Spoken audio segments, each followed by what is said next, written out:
Pay special attention to CPI, Consumer Price Index. Why?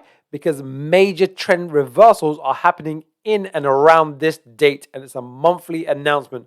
We're going to look at the last 5. We're going to dive into Bitcoin, but it does reflect the entire market. And then we're going to look at what is the best course of action based on probabilities. So if you like today's video, like, subscribe, hit the bell notification.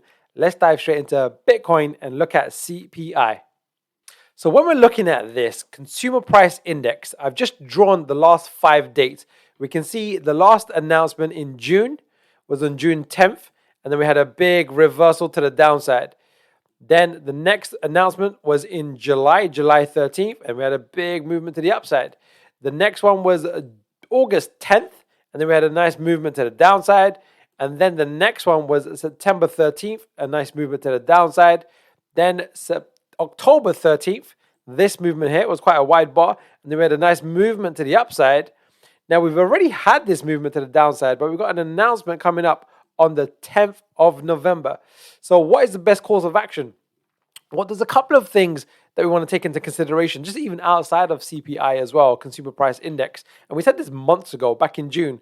We said, look, this wave structure is overlapping, which is a corrective structure. And normally when this occurs, you would normally see the price of the previous low exceeded. Now, there's no real clear wave pattern over here. It's a bit choppy, so we don't need to force a wave count. But what we can see is that this last part of the movement has been a 5-wave structure. This low has been exceeded, and we've already had this big movement to the downside. So best course of action is actually to stand aside. Unless you want to trade the news, it just can be very highly risky taking on a new position. So if you're in an open position right now, it's like tighten your stop losses, take the best course of action that you see fit. Because what we might get, either we're going to get a trend reversal to the upside. However, because the weekly momentum, it's not on this chart, just this chart is a daily chart. And by the way, if you want access to this chart, I'll leave on the CPI dates. You can now actually download my crypto charts for free. You can just send a description link below. It's free, and you'll get Bitcoin and a few others. But it's just to be aware of these CPI dates, very, very important, because you can see the trend reversals, right?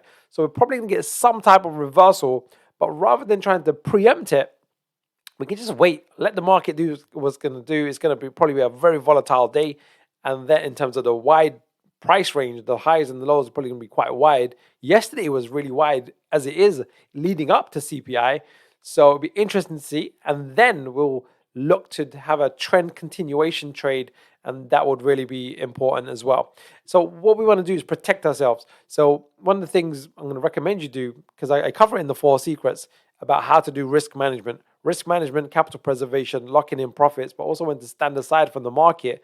And this is also the gateway if you want to be one of my students. We're doing some very exciting things in our private community, and check it out. I think you will love it. But again, let's just wrap up with CPI. What I want to just emphasize is the announcement is tomorrow.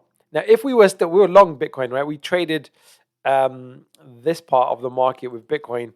We traded long over here. We made some decent profits in this region.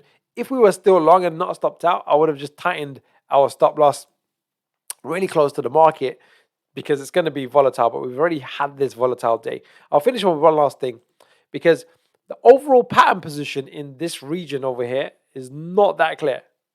There's a couple of different wave counts from an Elliott wave perspective, but what is clear is this last part of the movement is a nice clean 5-wave structure. We've had this low exceeded. Prior, what we saw was a corrective pattern. So we're probably going to see a break, and this is the price zone that we're probably going to see.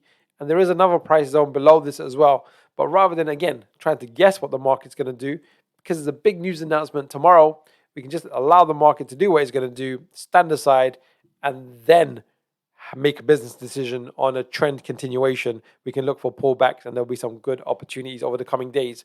Right, I'm going to finish with a quote, and it's really relevant to today. It's chapter number 2 from my book, which you can also now download for free, is in the description link below.